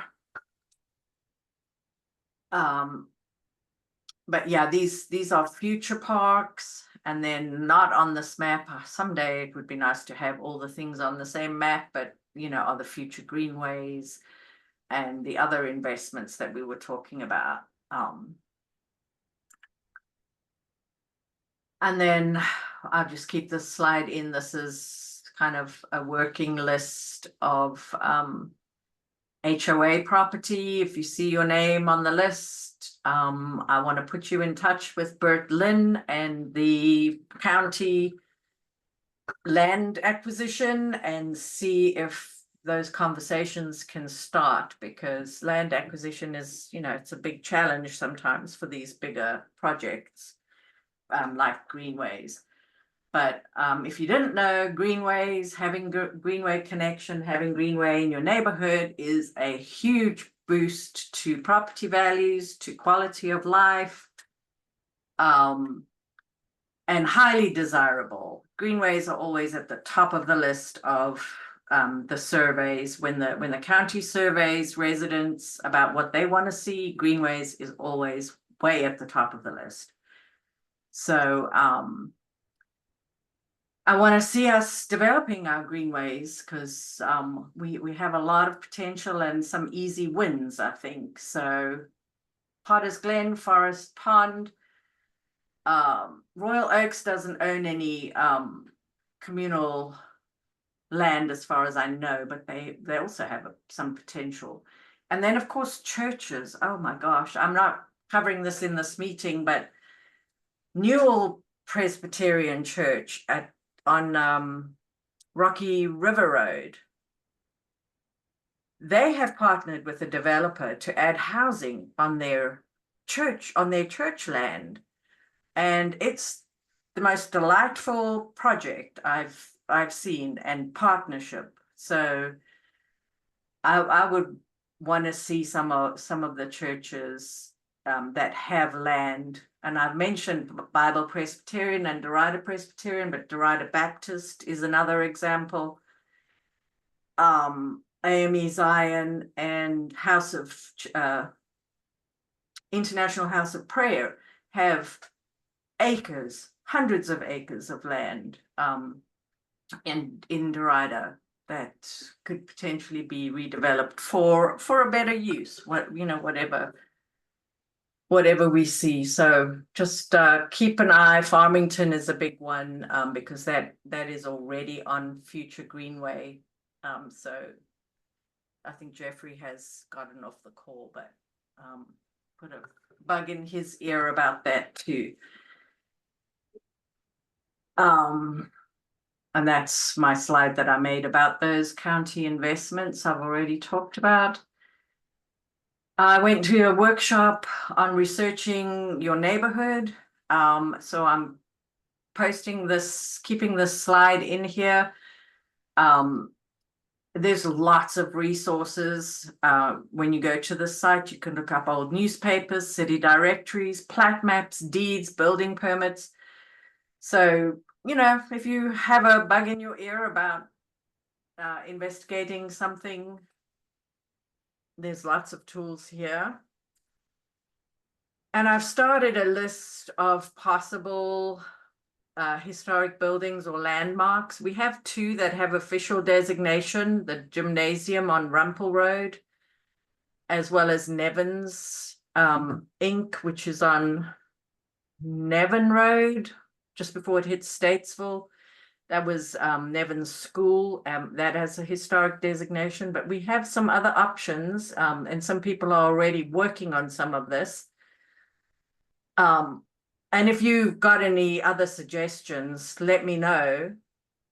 But this is what I have. There is a log house on Hunter Avenue that is, it's the only remaining example of a revival log house, and I'm butchering this, but anyway, it's pretty significant. And we've got the owner and Preserve Mecklenburg, as well as the Historic Commission for the county, all talking to each other for to try to preserve that in some fashion, or have it get some official designation. And then I put a few other examples on here, but if you've got any others that you don't see that you think might qualify, we'll start working on this with Stuart Gray of the Historic Landmarks. And what is the Sears catalog home on Gibbon? Is that the White House that's kind of sitting up on a hill? No, but that's another one. Thank you for that. I need to add that one to my list, because that one I think is an old farmhouse, if I'm not mistaken, but I need to figure out more history on that. But the Sears catalog home is a little bit further down Gibbon. It's on a corner. And yeah, it's a lovely 2-story. And, there were newspaper articles at the time when the kit was delivered by rail and the house was built, and it's it's one of the few that still remain in the county. So I have that, but yeah, thanks for on the corner of Gibbon and what? I'm not sure. I have the details somewhere, but not okay, that's fine. I will find it, but even if you Google Sears catalog home Gibbon Road, I bet you'll come up with an article. One of our past Derita Statesville Road guys was he's moved to Harrisburg, but Lester Lemley led a whole group at the time for, I think, to preserve the home when probably when General's Point and those neighborhoods were being developed, or maybe it was something else along there. Wow, very interesting. So yeah, have a look. Yeah, that will be interesting. And I'll try to put more detail on here. I'm not promising that I'll be able to update it for this, before the slides go out, but yeah, it is interesting, and it's an interesting historical artifact that we may want to protect. It depends on the property owner, though. You can't do any of this without the property owner being willing to put in a preservation restriction or something. Oh, I found it. Yeah, it used to be yellow. Used to be yellow. It's on the corner of going into Devongate, and they've recently redid the siding and made it gray. Okay. Yes, that's right. It's changed color. Every time I drive by there, I try to spot it, but I'm looking for a yellow house, and so every time I'm like, is that it? Because it used to be yellow. But yeah, that's one, and I'm gonna add the other farmhouse that's on top of the hill, kind of surrounded by Harrison Trace now. Yes, right. Yeah, because I think that probably is another one. And so we were hoping to get some help from the Historic Commission. They want to survey Derita and see if there's anything, that we should be advocating for. It's a bit late for Pucketts. But I'm still hopeful that there'll be some way to I think the developer's on the right track with what they're doing with Pucketts, because it is a landmark. It's an iconic building, but I don't think it's in any shape to preserve the actual building. So it's more kind of the spirit.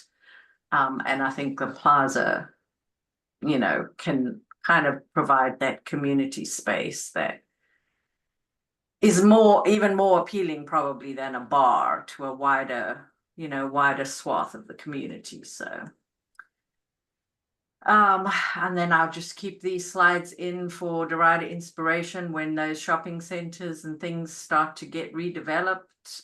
We want to be standing by with our vision for how we would like it to look. Now, it'll never look like this because it's NCDOT, and they will never let us put the buildings so close to the road. But dealing with the constraints that we have, we want to be there at the table when some of those things start to get redeveloped. And thankfully, the city's own guidelines support our vision. So I think we're in good shape. And these are just other examples of things that I have seen. This is an old building built in 1900, but this is built in 2010. So, it can be done to sort of echo, build a fresh downtown. I was in Holly Springs this weekend, and that is an example of a town that just was built out of whole cloth.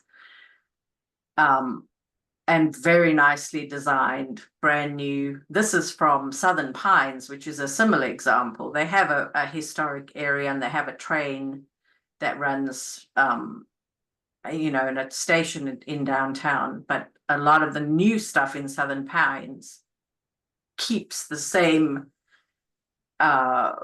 flavor of the historic stuff. So I just keep that. This is another project that we're hoping to bring to fruition at some point. This is where the Derita sign is. This is just an overhead, very bad shot, but where that ice building is in Derita Dairy Bar. This parcel here is what we're thinking could be another public space. And so I just grabbed some inspiration. This is a city project that was done on Tuckasegee, and we have an even better location, really, because we have these little restaurants and things. This one on Tuckasegee is far from anything like that, so it's not as easy to activate. But that's the vision for that. Oh, and I just included this as an example of a church using land that they have to provide an amenity for the broader community. And I think this is awesome. I don't know the costs. I would love for them to come and tell us a bit about how this came about. But, you know, they had this 2-acre or so parcel at Nevin, Sugar Creek, and then this is Nevin down here.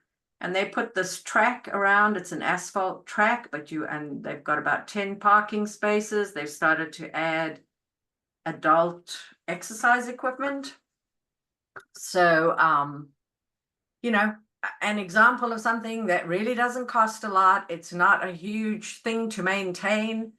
And when it's in a location like this, that's very visible, you will see people using this. So I keep throwing that in there and hoping that, you know, somebody who actually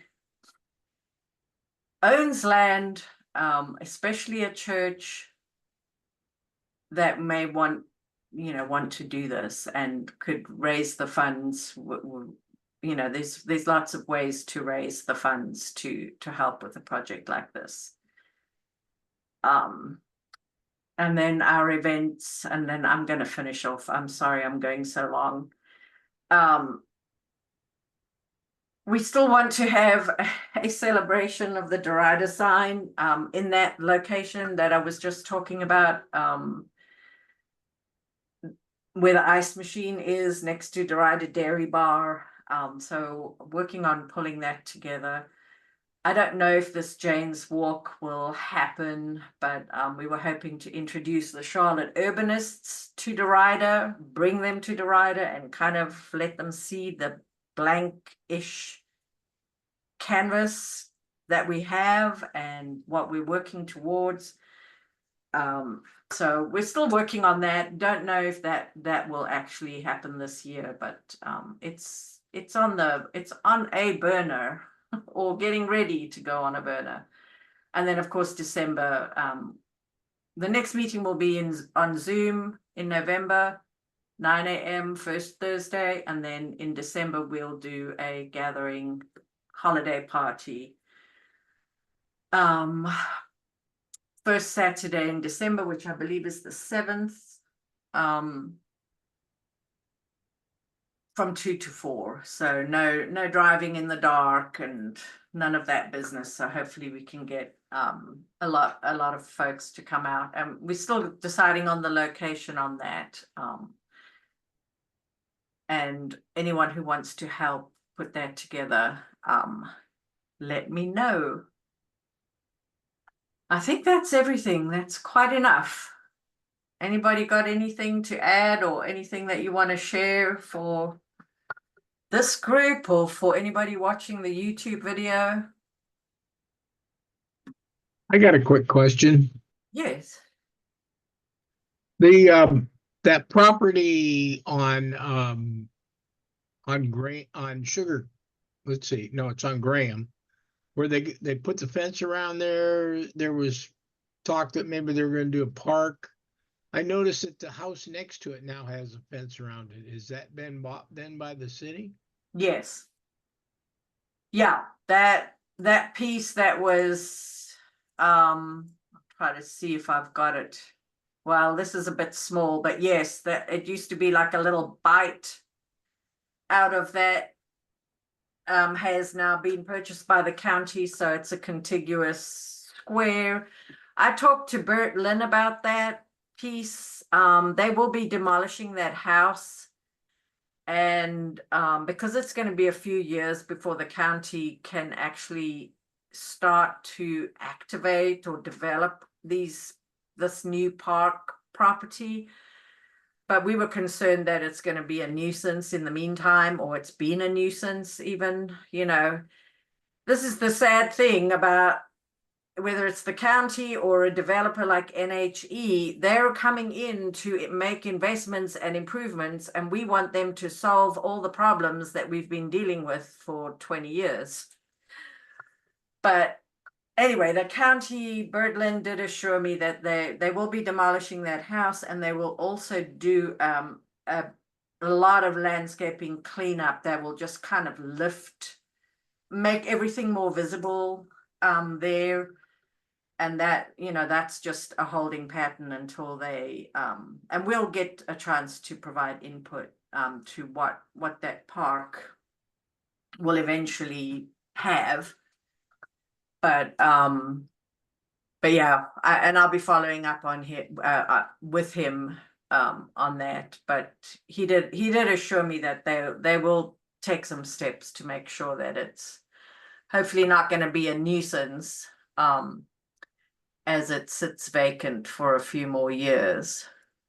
The county every 5 years does its capital improvement budget, where they decide on how they're going to spend and where they're going to spend. So we need to follow that process when the time comes as well. But we're definitely and that part is within the corridor of opportunity, area of influence. So, you know, we get a lot of attention from all those parts of city government and county government, where, you know, we're kind of on a priority list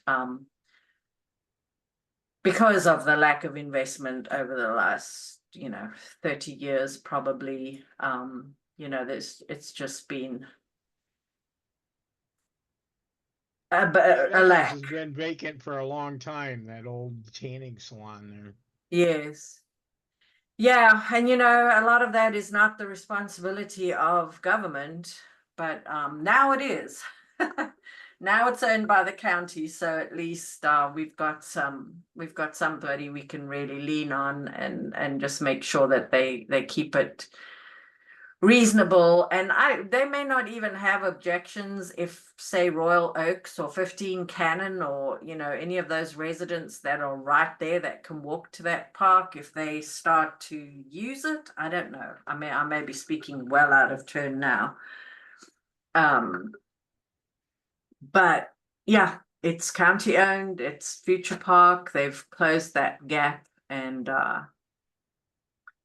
hopefully it will be high on the list to develop, because I don't think we need anything fancy, and the residents around there need to give input as to what they would really want, whether it's dog park or, you know, playground equipment, and they don't even have to choose, you know, you can sometimes have a combination of all those things. But the residents around there, Royal Oaks, and then that big townhome community, 15 Cannon, would probably also use this park. I don't know that people would come across Graham Street, but maybe. As long as they keep it mowed and, you know, keep it from getting overgrown, the kids in the neighborhood can have a little place to play. And I don't know that they need playground equipment, you know, immediately. Yeah, exactly. I mean, you know, with it being right on Graham Street, I think you wanna keep the activities that, you know, to things that don't involve balls that can roll into the street. But well, they do have that fence that would help. Yes, it is fenced. That's true. It is fenced, and that helps a lot. So but yeah, stand by, because, you know, we'll have an opportunity at some point to advocate for that, you know, to be activated, and what we would like to see there. Anybody else got anything? If not, Hi, I have a question. yes. So, I'm with Archwell Health Primary Care for Seniors. I just wanted to know, because I was asked to join in on this Zoom call today, due to potential opportunity. I'm just trying to understand after listening today, how does Archwell tie into this? Into our meetings? Yes, like how can we draw a partnership Yeah, within what you have going on here today? right. I think what we've done in the past is just help to publicize some of your events and services that you have at your facility. And yeah, I'm not too sure.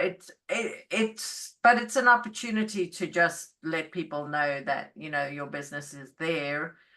And if you have an upcoming event that you want to share, you don't have to come on the call. You can send me a flyer and I'll put it in my slides. But yeah, Okay. and when you introduce, you can also use that opportunity to just plug a little something, as long as it doesn't take too long, because this group did start out as a business networking. And then the focus really morphed more into land use and just advocating for different kinds of investment in the community. But you're still welcome as a business to introduce and just plug whatever it is that you might an event, or because I know you guys do some nice activities for seniors, and you have regular things and special things, and then as well as the doctors on staff and so on. So you'd be welcome to share any of that. Okay. Thank you for that clarity. And I do see opportunity there in that aspect. So thank you. Okay, thank you. All right, anybody else got anything to add? We've gone super long, but I'm sure you all are seeing ways to help our neighbors, not neighbors, but our people in Western North Carolina. The need is staggering, and it's going to go on for years. So there are lots of places kind of consolidating links or ideas to get resources to them. I mean, they're still very much in the mode of just rescuing people that have not had contact since the storm hit. So in lots of areas. But yeah, if anybody has anything in particular to share on that, or any ideas, anything that I should put out with my slides, let me know.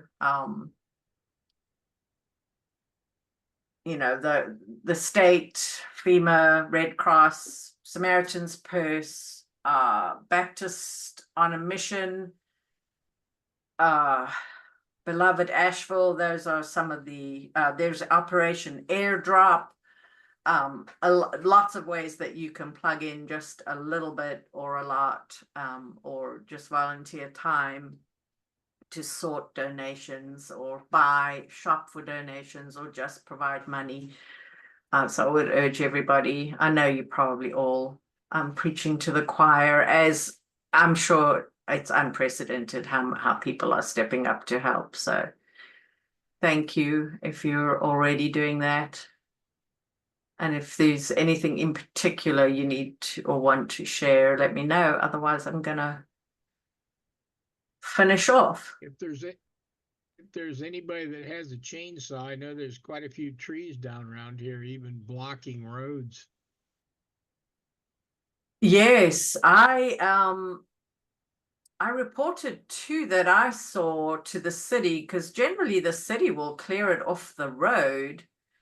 And then it'll be up to the property owner to do the rest. But and I don't have an update, because I saw, I think it was Monday morning, Allen Road East still had something blocking the road at Twin Lane. Allen Road South. I mean, sorry, Allen Road South. And then There's also also Manning some Road. trees that are blocking just the one lane just further up the road from there. Oh, And I really? know Allen Road South can be pretty busy. So Yes, yeah, I'm surprised. I reported both of those to 311 when I saw them, because I was surprised to see that they hadn't been addressed yet. I'm guessing they're pretty overwhelmed.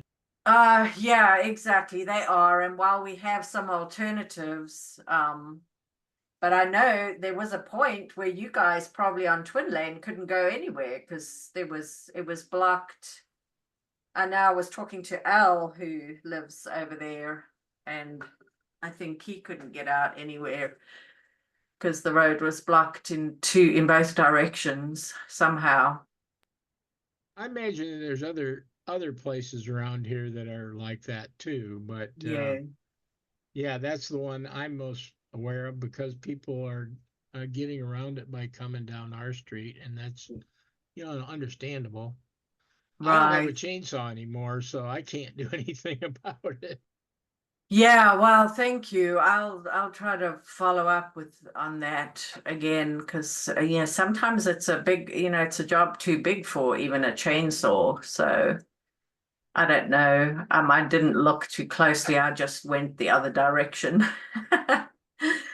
But yeah, thanks for that. And yeah, I guess we can be grateful that, we don't have a mile worth of downed trees up a steep mountain road because that's what they're dealing with in the mountains. And Or the road it's just totally unbelievable.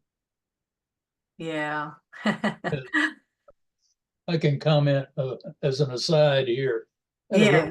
Had a real nice conversation with Gary Puckett day before yesterday at Maria's. And I asked him where he was going to go when Puckett's is gone. And he said, well, he was ready to get out of the city and he had contemplated Western North Carolina, but I think he's rethinking that. Yeah. Yeah, I am too, I have to say. I mean, it's absolutely tragic what people are going through, and I don't, it's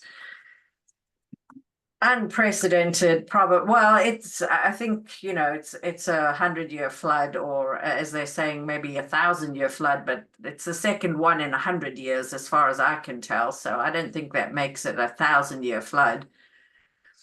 But yeah, just Gail and I have a lot of friends in the Asheville area, and I'm probably most concerned about the Green Man Brewery. I hope it's still standing. yeah, I don't know, I mean, everybody got affected, whether you were on flat land, you were flooded and washed away, and if you were up a mountain, you had mudslides or trees down. It's just, but I think we've just seen the tip of the loss of life that has happened, not to mention loss of livelihood and other very significant things. So we'll try to stay informed on that as well. And if anybody has any information to share, let us know. And I'm going to stop.